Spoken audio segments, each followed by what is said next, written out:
Governor வேலைக்கு ஒண்ணும் கஷ்டம் இல்ல. நம்ம ஊர்ல ஒரு கவர்னர் இருந்தாரு. என்ன பண்ணுவாரு? சட்டமன்றத்துக்குள்ள வருவாரு, சண்டை போடுவாரு, வெளியில போயிடுவாரு. உள்ள வருவாரு, சண்டை போடுவாரு, வெளியில போயிடுவாரு. அதனால கஷ்டமான வேலை இல்லை, அது தேவையும் இல்லை. கவர்னர் வேலை தேவையில்லைன்னு ரொம்ப நாளா சொல்லிட்டு இருக்கோம் திமுக. அது என்னைக்கே அந்த கவர்னர் வேலையை வீட்டுக்கு அனுப்ப போறாங்கன்னு தெரியல. இப்படி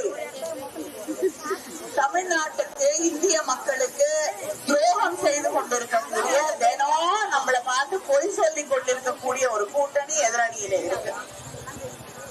எந்த தேர்தல் வாக்குறுதியும் நிறைவேற்றி பழக்கம் இல்ல. அதிமுக ஒரு தேர்தல் வாக்குறுதி கொடுத்தாங்க 2016. இருக்கக்கூடிய சகோதரிகள்கிட்ட கேட்கிறேன், யாருக்கா ஞாபகம் இருக்கா? 27வது பக்கத்துல குடும்ப அட்டைதாரர்களுக்கு செல்போன் கொடுக்கிறேன், நான் கொடுக்கிறேன்னு சொன்னதையே மறந்துட்டீங்க போல இருக்குல்ல. கொடுக்கிறேன்னு சொன்னாங்க, யாராவது வாங்கிட்டீங்களா?